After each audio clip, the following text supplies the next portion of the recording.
Ay.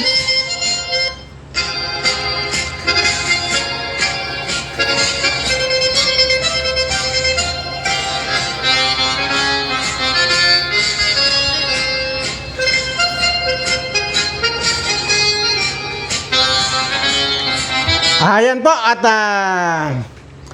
isa pong mapagpalang pagbati ang aking pinapahatid sa lahat po ng aking mga subscriber. Siyempre, nasa naman nawari ay nasa mabuti kayong kalagayan lagi, ligtas sa anumang uri ng kapahamakan, ligtas sa anumang uri ng sakit.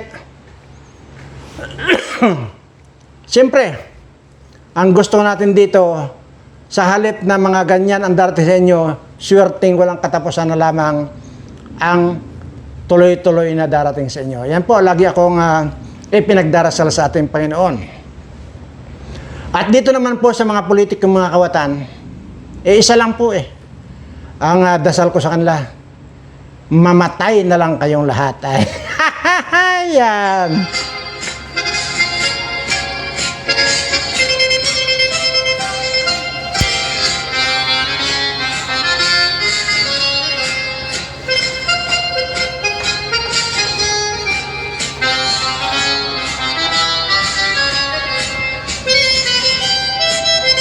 Ayan po at ngayon po ay ang tatalakayin po natin ngayon ay yung itong yun pong si Luistro.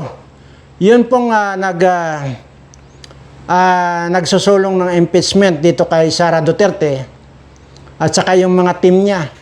Ay ang katimpo niya itong sina Delilah na mukhang garapata at hindi lang mukhang garapata yan si Delilah, mukhang tubol pa. At saka yung isa, Singiwi. Yan. Yan po yung mga katim nitong si Luistro na ito. At ganoon din yung si Chihuahua na kala mo, hindi mo maintindihan kung saan galing hukay yan. At sino pa ba? Yun pong mga pangit. Basta po mga pangit. Sa totoo lang po. Yan po yung mga demonyo talaga. Demonyo nga kaya pangit. Mga demonyo po yung mga, kulong po yung mga yan. Si Jokno, si Chel Jokno, yung po bang ngipin niya na ang lalaki, parang kasing lalaki ng ngipin ng kalabaw.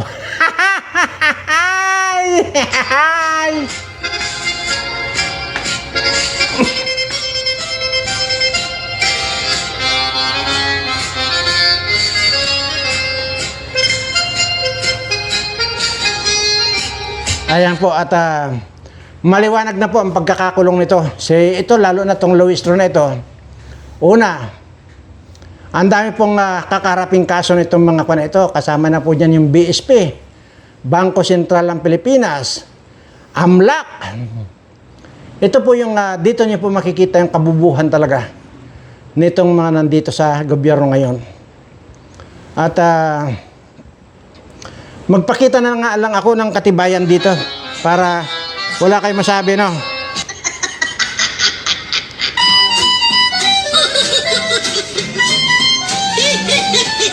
Ito muna, panoorin niyo po na itong PhilHealth Queen. Ayan, si PhilHealth Queen. Ayan. Ayan. Yan po si Risa. Yan, tingnan mo. Parang, ano yun? Tikbalang.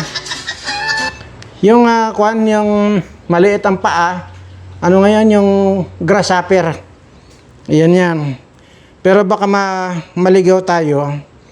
Yun pong baka ito lang po ipapanood ko sa inyo dahil ito na po ang totohanan kasi talagang tanga itong si Luistro na ito. Dito na po nakikilala itong taong ito na sa sobrang katangahan ay makukulong ito at kung ilang years ang kulong nito, ito po magsasabi. Ito, ha? Ang parusa po na nag-aantay sa mga miyembro ng House Injustice Committee ay pagkakakulong na 3 to 8 years for unauthorized inquiry and disclosure.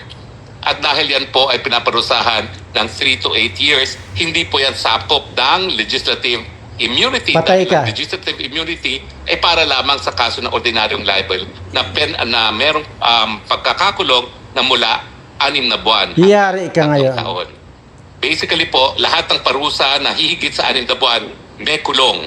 Kaya asahan natin, Luistro, hahalik ka rin sa malamig na rehas ng kulungan. Yan. At kahit ikay magtago gaya ng ginawa mong pagtago sa iyong asawa, ikaw ay mapapanagot dahil alam ng milyon-milyong mga Pilipino kung anong ginawa ninyo. Binaliwala nyo ang saligang batas, binaliwala ninyo ang pang-secrecy law, binaliwala nyo ang unblock law.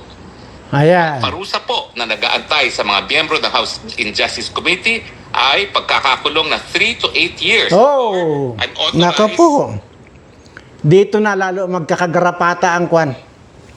Dito na lalo baka okupahan na pati lahat ng mga butas-butas niyan.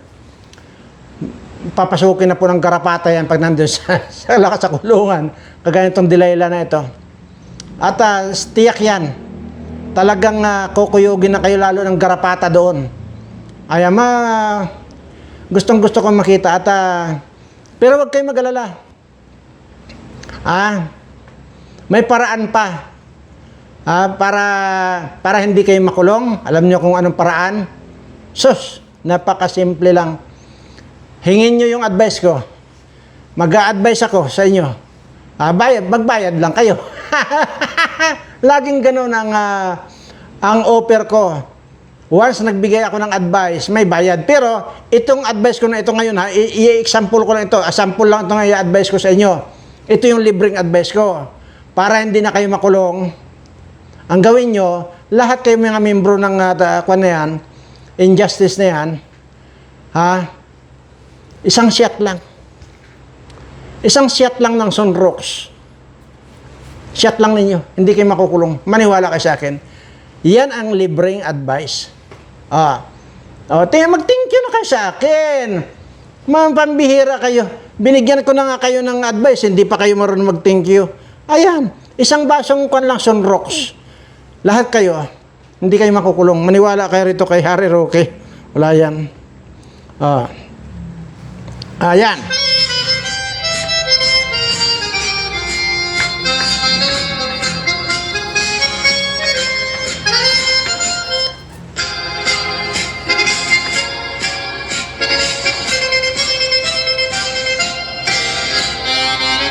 Ayan. So sana po nag-gets ninyo yung advice ko. Isang basong sunrocks lang po inumin nyo. Hindi na kayo makukulong. Tiyakan yan. Pero kung gusto na naman yung may bayad, ay hindi ko sasabihin dito. Magbayad muna kayo sa akin. Ayan. Okay, gaya po nito si Saldico, no? At hindi pa rin ho nila nakita. At sa totoo lang po, alam naman po ng Justice, Secretary ng Justice yan,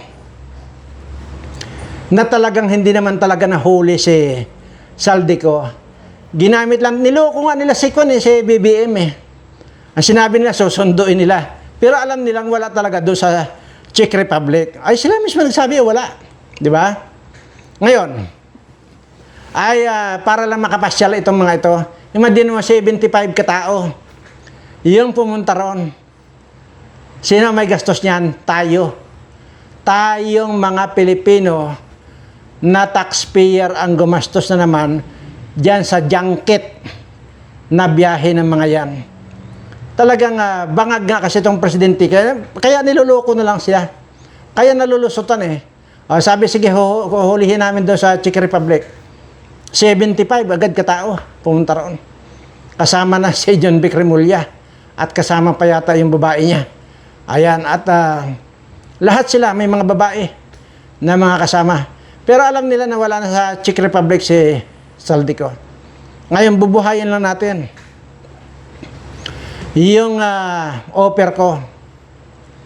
Napakakwan lang napakasimple lang yung offer ko di ba? 20 billion lang naman, kasi lang yung 20 billion na ibayad nyo sa akin. Once na nagbayad kayo ng 20 billion, oras lang, piniprepare pa lang ninyo yung pirang ibabayad sa akin. Si Saldico naglalakad na papunta sa presinto. Gusto niyo ako i-challenge? Di sige. Challenge niyo ako. Pagka hindi ko maripas ng takbo yan, papunta ng presinto para isurrender yung kanyang sarili, aywan ko na lang. Itinataya ko na itong yung mukha kong gapursilana. O ito, wala naman talaga itong mga kwan ito, lalo na itong mga vlogger ng mga bangag. Nako, wala dito.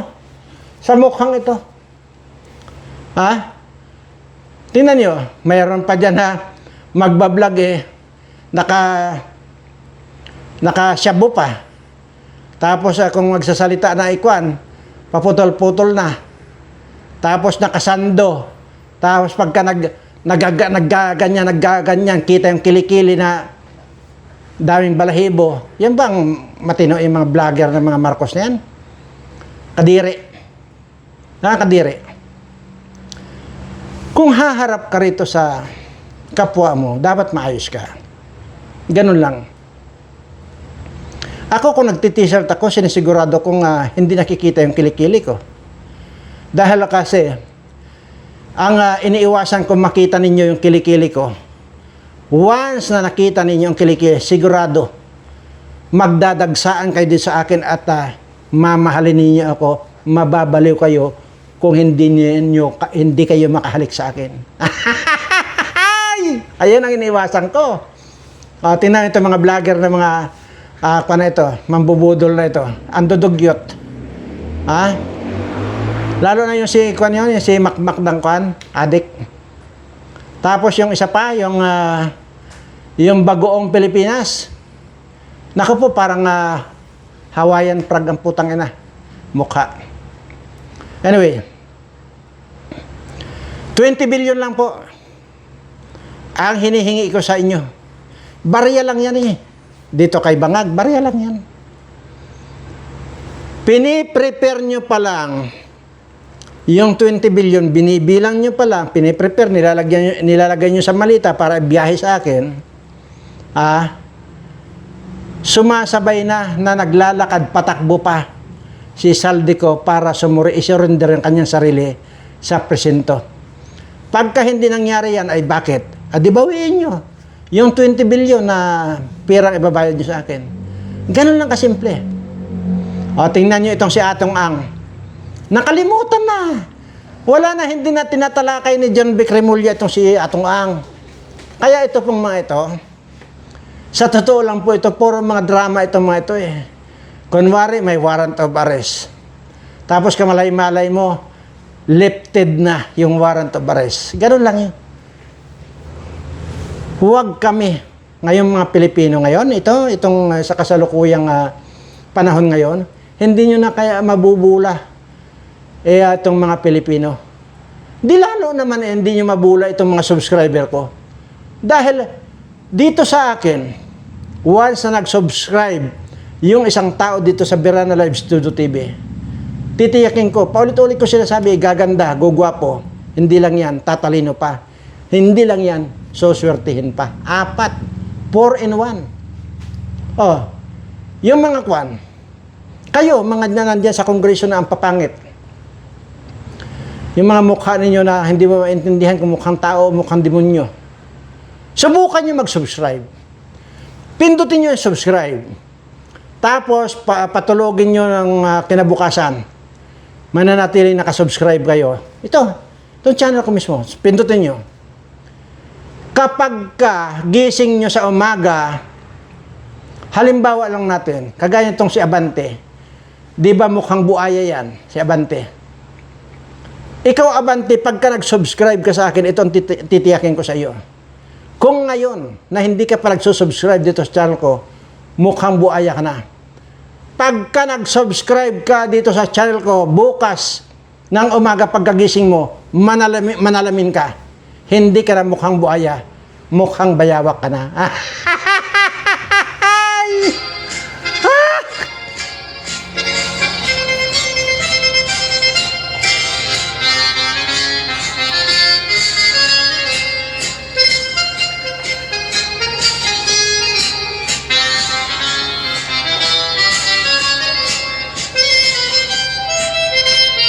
Yes, seryoso po ako. Ino-offer ko ang sarili ko. Diyan kay Atong Ang, nako po. Ganun din. 20 billion ang hinihingi ko. Kung ano yung sinabi ko tungkol kay Saldico, ganun din. Piniprepare nyo pa lang yung pangbayad sa akin, nagbibihis na yan para surrender na niya sarili niya sa presinto. Pag hindi ko nagawa yan, ay di rat-ratin niyo ako. Ngayon pa lang, ihanda niyo yung Armalite niyo. Ha? Pagka hindi nangyari yon, ihanda niyo yung Armalite niyo, tapos habang binabiyahe niyo yung pera sa akin, naka-ready na yung Armalite ninyo. Pagka hindi pa sumusuko si saldi ko at wala, na-receive ko at lahat yung pera, hindi pa sumusuko, rat-ratin ninyo ako. Challenge ko yan.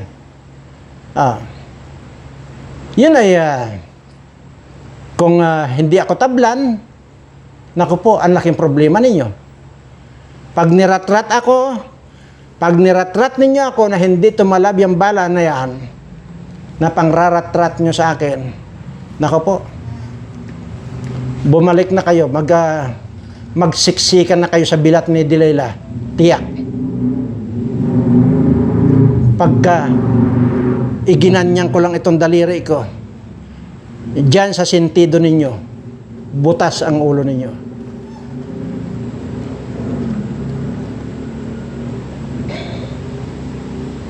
Kung lang kasi guard, tanungin mo nga si Kwan, si Romel, kung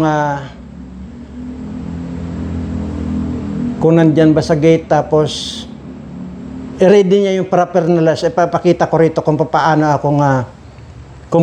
akong tatayo rito na nakalutang sa hangin. Nandyan daw ba? Saan daw pumunta? Okay, sige. Para sana may pakita ko rito. Para maniwala lang sila na dito, either marami akong gagawin dito. Either puputulin ko yung liig ko, tapos ilalagay ko rin sa balikat ko habang nagsasalita, putol yung liig ko. Para lang maniwala kayo. Walang pagkakaiba yan doon sa sinasabi ko na kapag pumayag kayo na bayaran ako sa 20 billion, alam nga na maibigay ko sa inyong libre. Ano kayo? Bali? Hindi ako bali. At pangalawa, at ang unang-una pala dito ngayon, kaya ako humihingi ng bayad na ganun kalaki, dahil gusto ko naman mabago ang buhay nitong mga subscriber ko. Kaya yung mga hindi pa nakapag-subscribe, mag-subscribe na po kayo. Malay natin, bukas makalawa, tanggapin nila itong mga challenges ko. Kasama na po kayo sa partihan. Hindi po ako nagbibiro. Wala pong ni centavos na lalapat sa palad ko. Wala po. Lahat po ni ultimong centavos, didiretso po yan di sa lahat ng mga subscriber ko. Hindi lang po yan. Siyempre, babahagihan din po natin yung mga hindi natin subscriber kasi hindi naman po nila kasalanan na hindi nakapag-subscribe dito sa channel ko kasi nga, unang-una, wala naman po silang pambili ng cellphone. Kaya, yun po mga talagang mahirap natin kababayan na walang cellphone, isasama na po natin sa partihan. Pero siyempre, ang laging priority ko rito, yung mga subscriber ko. Natural yun. Ano, Abante? Gusto mo ba akong challenge? Ngayon, kitang-kita ng lahat. Ang pagmumukha mo, mukha kang buhaya. Pero pag nag-subscribe ka sa akin, kinabukasan at paggising mo, pumunta ka sa salamin, humarap ka sa salamin, sisiguraduhin ko sa iyo, yung pagiging mukhang buhaya mo, magiging mukhang bayawak ka na lang. Diba?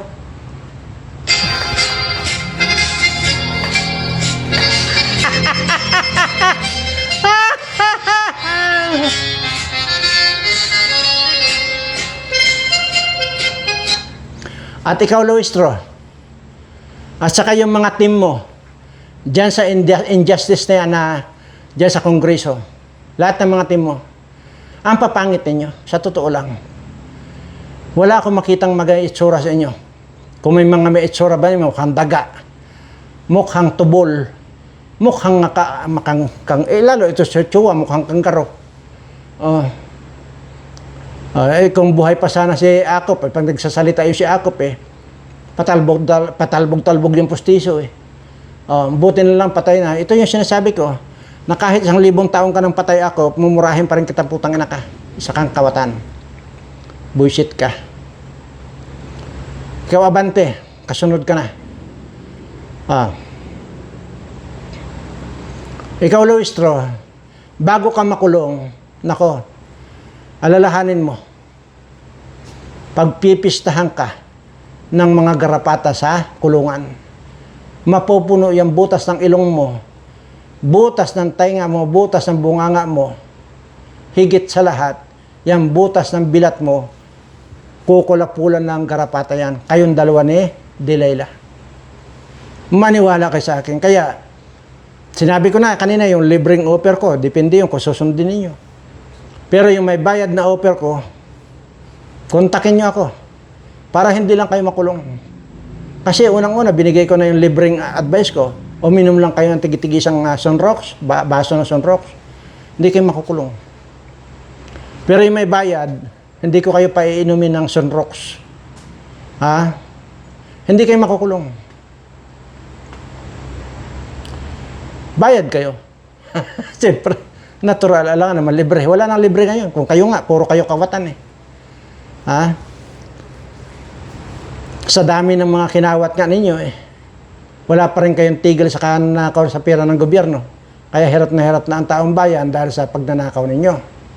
Kaya dapat lamang na magbayad kayo. Ito, tiyakan na ang kulong ninyo. Hindi kayo immune dito sa kasalanang ginawa ninyo kay Vice President Sara Duterte na ipinagwagwagan ninyo yung kanyang bank account na kung saan niya naman pala ay 20 years ago. Imagine mo, 20 years ago pa na umandar yung in and out na yan na sinasabi niyong 6 billion. Ganun pala yun. At ngayon inassume nyo na pira ni BP Sara yun ay samantalang dumaan-daan lang pala, pumasok dumaan. Hindi naman pala niya pira. Yan ang kulong ka. Kulong kayo. Tapos pag nagkataon na kulong kayo, tapos ako na yung nandyan, ako na yung hipi ng bilibid, naku, yari kayo sa akin. Magdudusa kayo. Kaya huwag nyo nang paabuti na mapunta kayo sa kulungan. Dahil maniwala kayo sa akin. Talagang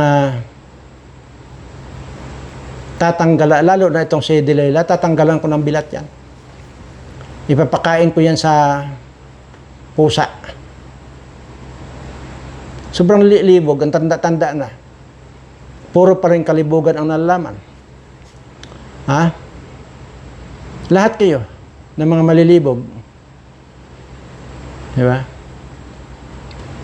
Anyway, yan lang po ang aking binalita sa inyo, yung makukulong itong si Luistro at saka mga team niya.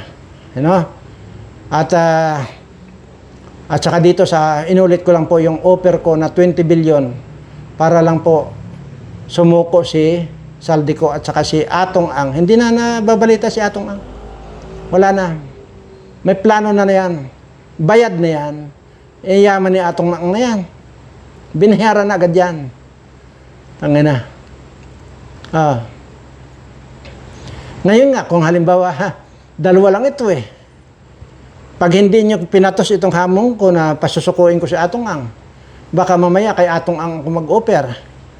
Bigyan lang niya ako ng kahit na 10 million lang. Hindi 10 million.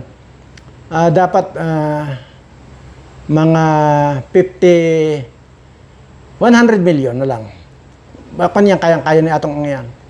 Baka pagka ako ang nag-open ng offer kay Atong Ang, hindi nyo na makikita yan kahit kailan. Lalo na kung dito ko na sa custody ko na. wala na. Hindi nyo na mahabol kahit na magtitunuwad-tuwad pa kayo na kahit pa ibigay ninyo yung mga puwit ninyo na may mga age na. Lahat yung mga nandyan, may mga age na. Nako, maniwala kayo sa akin. Pag nandito sa akin yan, wala na kayong hahabulin pa. Kaya kung ako sa inyo, kung gusto nyo talagang pasukuin, 20 billion ang hinihingi ko. Kaya atong ang 20 billion, kay saldi ko 20 billion. Tapos ang kwento, at least may pangbigay ako dito sa mga taong pinahirapan ninyo. Lalo na itong mga subscriber ko. Ayan po, ulitin ko lang na sa lahat po ng mga hindi pa nakapag-subscribe, kung kayo ay nagtataglay ng mukha na hindi malaman kung mukha pa ba ng tao yan o mukhang kung ano pa, mukhang alien yan, na mababago po pag nag-subscribe kayo dito sa Birana Live Studio TV. Sa lahat po ng mga subscriber ko, mahal na mahal ko po kayong lahat.